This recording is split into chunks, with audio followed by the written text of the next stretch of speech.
Hello everyone! Welcome uli dito sa inyong love reading. So, ito ay general reading lamang. For sure, hindi po lahat makaka-resonate or makaka-relate. No? Since ito ay pang general lamang. So, kunin nyo lang ano yung mga tumutugma sa inyo ng mga energies. No? Pwedeng sasagap yung energy ni person mo or kung meron mang ibang tao na involved dito sa inyong connection, situationship, whatever. Yan natin.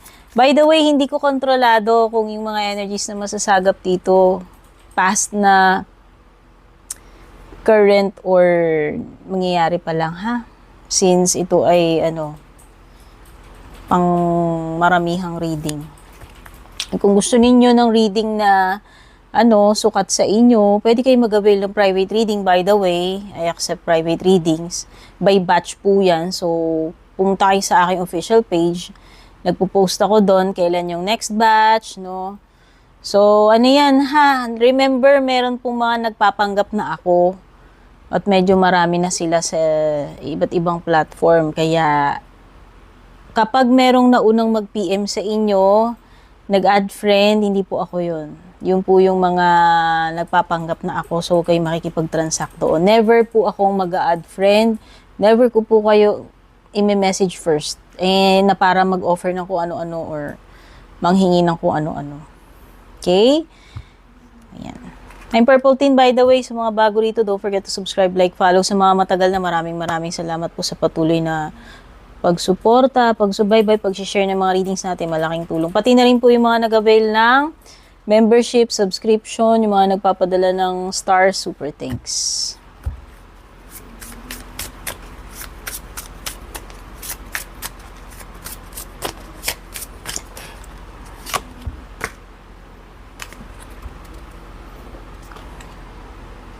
Overall energy mo is the 8 of Wands.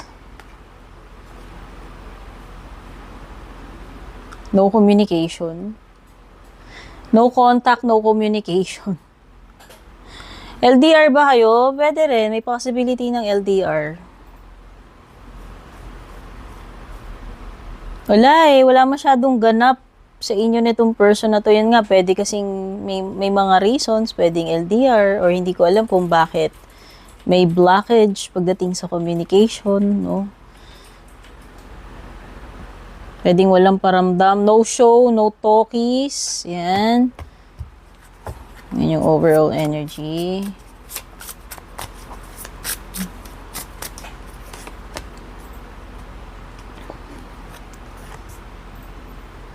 LDR nga.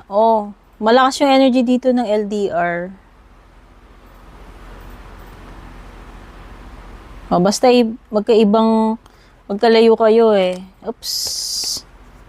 Magkalayo. Need pang mag-travel para lang magtagpo kayo. So, mahirap to kung LDR nga, tas wala pang communication, walang paramdam, no show.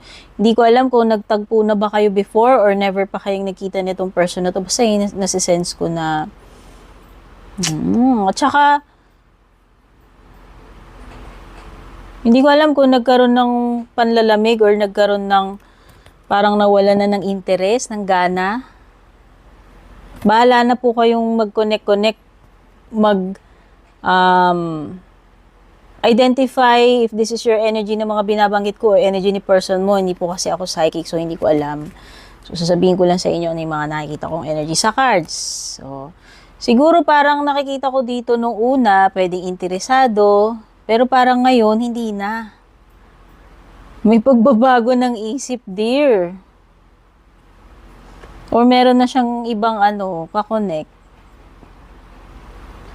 Kung nung una makikipagkita, parang hindi na. Nawala ng interest. And eventually, kung hindi pa nangyayari to, mangyayari pa lang, baka mawawala na ng communication hanggang totally wala na. No? So, yun na nga.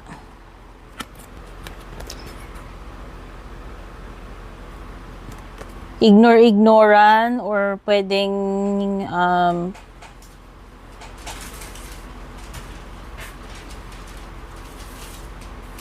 pwedeng may ibang kakonect din.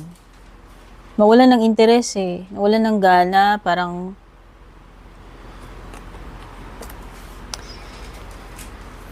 iba na siguro yung apple of the eye niya. Sorry naman. Sorry to say. Tingnan natin what's next. What's next or near future energies. Yuki, you have the... Oh, sabi ko na nga. May options to dear. Lalong-lalo na kung LDR kayo. Hindi ko sinasabing lahat ng LDR ganun, ha? Hindi ko sinasabi, baka i-quote nyo ako, baka kung ano-ano sabihin ninyo. Pero, base dito sa mga lumalabas sa hearts, yun. Kaya yun yung sasabihin ko. Okay? Pwedeng ginawa ka lang talaga niyang option. Hindi ko lang alam kung pinagsabay-sabay kayo or nung una, ikaw lang ang kausap, then eventually, meron pa palang iba. Pero more on, marami kayong kinakausap na ito. Baka player to. O flirt, o ewan ko. Ano ba to? Baka naman hindi talaga siya seryoso din kasi nung umpisa pa lang. O namimili talaga siya kasi may mga taong ganun eh. Na wawa pa kayo sa feelings ng kakonect, no? Kasi di ba ibang tao ganun, basta hindi gagawin sa kanila. Tapos sila, free sila na gawin yung gusto nila. Yung mga options sila. Hindi ko sinasabing lahat ganun, ha? Pero meron mga ganun. And in this case, dito sa reading na to, yun yung mga lumalabas na energies. So, hindi ko lang alam kung sino tong hindi makatulog, stressed. Ikaw ba to? O baka puro stress na lang talaga napapala mo from this person? Or pwedeng somehow pwedeng may guilt, ha? Not sure. Oo, someone na walang peace of mind, insecure, anxiety, worry, overthinking. Okay? So, kung ikaw to, at ganyan ang energies mo, kung binabaliwala ka naman niya, hindi na siya nakikipag-communicate sa'yo or may mga options siya. So, rethink, re-evaluate mo kung dapat ka pa bang magkaganyan or magsayang ng energy. So, tignan na natin ano possible na pupuntahan nito.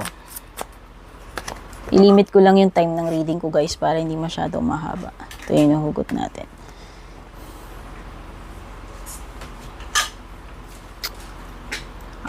Okay. Alam mo, nag-move forward na tong person na to sa'yo. Nag-move forward na siya. Kasi nga, mukhang hindi lang ikaw kausap nito eh. Tuluyan ng lumayo or lalayo kung hindi pa nangyayari. Tuluyan ng lumayo or lalayo. Hindi to manghihinayang, dear. Hindi to manghihinayang. Hindi to manghihinayang. Pasensya na guys, may photo bomber. Hindi to manghihinayang sa'yo, dear. Sorry. Kasi nga may option siya. Sorry naman. Pero, yun lang yung na-detect ko rito. And tuluyan na rin to eventually ikakat yung sa inyo, yung connection ninyo. Okay, and yung mga zodiac signs na meron dito, pwedeng may Virgo, pwedeng may Water, Cancer, Scorpio, Pisces, pwede ring may Fire, Aries, Leo, Sagittarius, or Air signs. So, ayan, yung inyong love reading na maiksi lang at kung nagustuhan nyo, nakarelate kayo, don't forget to leave a reaction, a comment below, pa-share na rin. Don't forget to subscribe, like, follow. Kita-kits sa ating next reading. Love you all. Take care. Babush.